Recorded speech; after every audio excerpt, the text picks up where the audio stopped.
Olá pessoal, aqui quem fala é Gabriel Wendel e esse é mais um vídeo aqui no canal. Bom pessoal, hoje eu irei falar mais uma vez sobre o livro A Chave dos Grandes Mistérios. Em A Chave dos Grandes Mistérios, do consagrado ocultista Eliphas Levi, reúne uma seleção de artigos de sua autoria publicado na revista filosófica e religiosa que ele fundou em 1855. Eliphas Levi é o pseudônimo de Afonso Louis Constantin.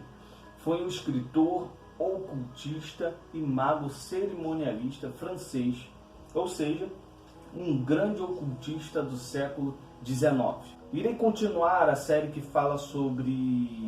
trata sobre esse livro, tá bom, pessoal?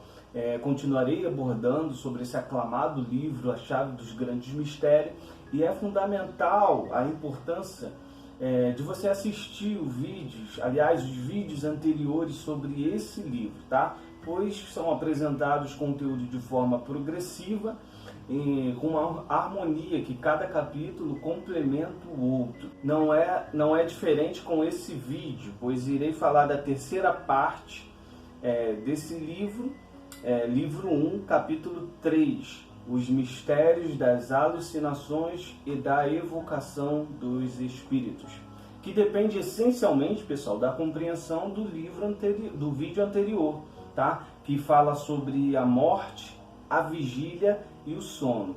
Então, para você entender, para a gente abordar de forma bem clara, bem lógica, bem sucinta, o que Eliphas Levi irá falar sobre as alucinações, sobretudo sobre a evocação de espírito. Eliphas Levi ele vai falar muito de experiência, ele vai confrontar muito o charlatanismo, a feitiçaria, até o movimento espírita daquela época. Então é essencial que você entenda a concepção que Eliphas Levi apresenta anteriormente sobre a morte, a vigília, o sono e o estado entre esses dois contextos, entre o sono e a vigília, mediador plástico, que Eliphas Levi ele vai fundamentar isso antes de confrontar com experiência, com relatos, com vários tipos de informação que tem nesse livro, ok? Não bastante, seria muito interessante se você pudesse acompanhar os vídeos lendo o livro, pois é claro que o vídeo é uma gota no vasto oceano de conhecimento que o grande Eliphas Levi nos oferece. A primeira citação é o seguinte, pessoal: uma alucinação é uma ilusão produzida por um movimento irregular da luz astral. É como dissemos antes, a mistura dos fenômenos do sono aos da vigília.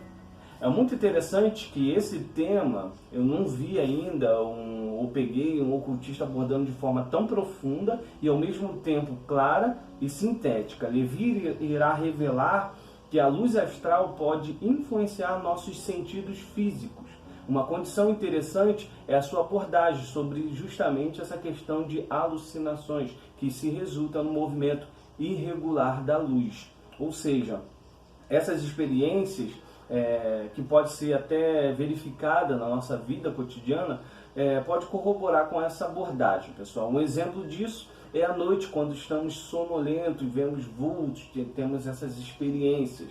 Ou quando estamos debilitados, seja por doença ou embriaguez, acabamos tendo alucinações. Muito comum também aquela alegoria que tem nos desenhos animados da pessoa andando pelo deserto, entrando num estado muito grande, debilitado, começa a ter a miragem, ou seja, a alucinação.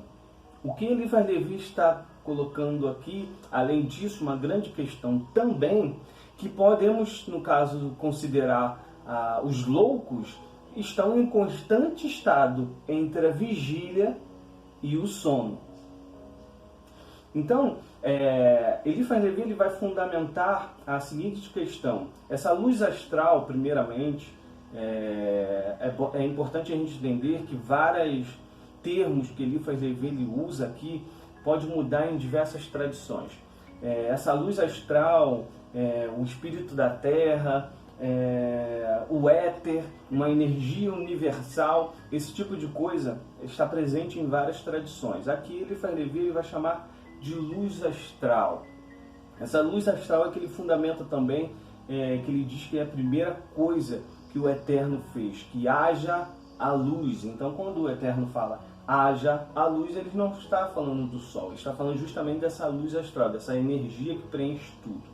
Então, o que Eliphas Levi está dizendo que entre o estado do sono e da vigília, esse momento, o nosso corpo energético ele pode emanar e influenciar nosso corpo material, onde a gente tem essas alucinações, onde a gente acha que tem essas experiências místicas, experiências que a gente pode chamar de magia, de religiosidade, mas nada se trata de um estado que está sendo afetado por esse mediador plástico, por esse movimento irregular da luz astral. Nesse sentido, é muito importante a gente entender a diferença entre a alucinação e das experiências psíquicas, dessas experiências autênticas. E é nisso que Eliphas Levi ele vai confrontar desse momento em diante. Após ele fundamentar essa questão, ele vai tratar dessas experiências que ocorriam principalmente no século XIX,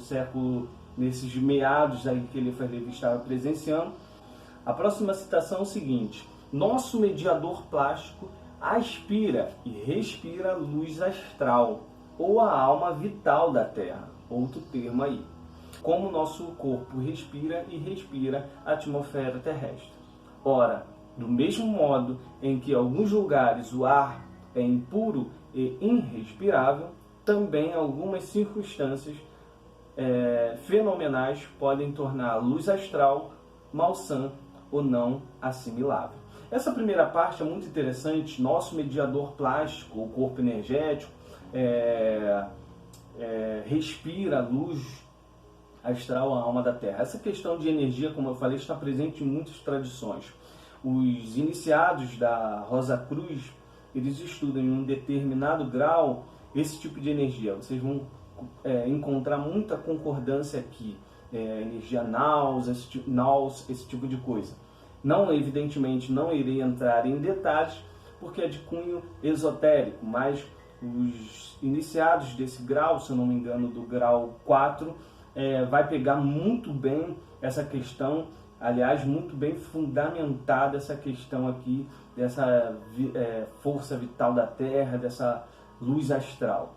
E um outro dado importante é que há momentos, há lugares que são impuros e irrespiráveis, como o ar. Então, assim como há em cima, há embaixo. O que Eliphas Levi está dizendo que, evidentemente, você já teve essa experiência de entrar em algum lugar e não se sentir bem, ou de ir para outro lugar e se sentir bem, de estar com uma pessoa e ter esse sentimento. Então isso é uma questão de vibração, é uma questão justamente dessa luz astral, está assimilável ou não. Próxima citação é o seguinte: a imaginação parece então triunfar sobre a própria natureza e produz fenômenos verdadeiramente estranhos. O corpo material, inundado de um fluido, parece participar das qualidades fluídicas. Escapa às leis da gravidade, torna-se momentaneamente invulnerável e mesmo invisível num círculo de alucinados por contágio. Então sabe-se que Eliphas Levi, a partir desse momento, ele vai começar a confrontar o que ele chama de experimentos verdadeiramente estranhos.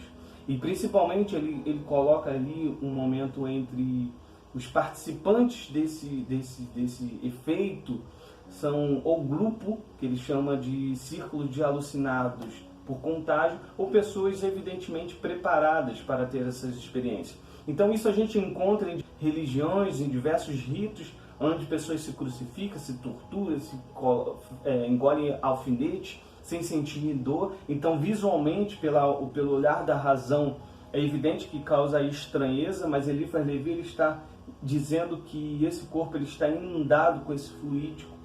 Então, dá essa sensação de milagre, mas ele diz que é milagre falso, porque está confrontando as leis da natureza. E a magia verdadeira, a magia tradicional, ela não pode confrontar as leis da natureza. Tudo tem causa, seus efeitos, tudo obedece essas leis e tudo que vai de contra essa lei, tudo que é escondido, tudo que é preparado, ele chama de charlatanismo, chama de feitiçaria ou até mesmo de encantadores. E quem aborda também muito isso, pessoal, é Helena Blavatsky. Mas um ponto fundamental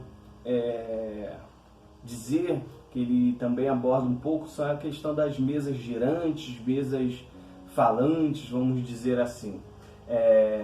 A dança das mesas, enfim, tem vários nomes, normalmente é mesas girantes, né?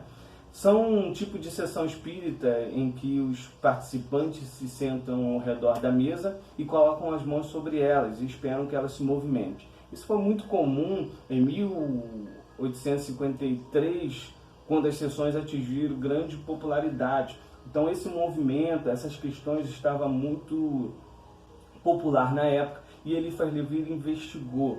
Então aqui tem vários relatos, várias experiências que Eliphas Levi irá confrontar com a magia tradicional, com o que ele chama de magia verdadeira. Então é muito interessante ter essa base teórica, essa base que Eliphas Levi vai entregar aqui nesse livro, tá? E por último, pessoal, e não menos importante, o vulgo sempre se enganou sobre a magia.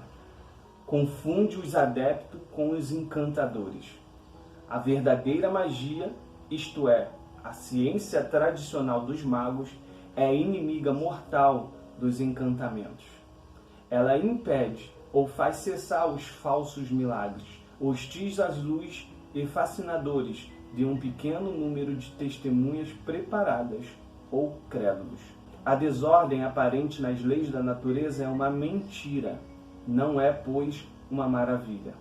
A maravilha verdadeira, o verdadeiro prodígio sempre resplandece aos olhos de todos e a harmonia sempre constante dos efeitos e das causas são os esplendores da ordem eterna. Aqui a gente fecha com chave de ouro tudo que Eliphas Levi ele colocou, fundamentou e expôs no livro, e aqui ele fecha esse ciclo dizendo a diferenciação justamente dos encantadores, dos feiticeiros, principalmente do charlatanismo, dos verdadeiros magos tradicionais. Bom, pessoal, eu espero que vocês tenham gostado do vídeo. Deixa aí no comentário se você já leu esse livro.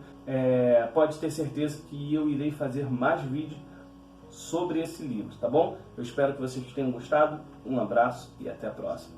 Valeu!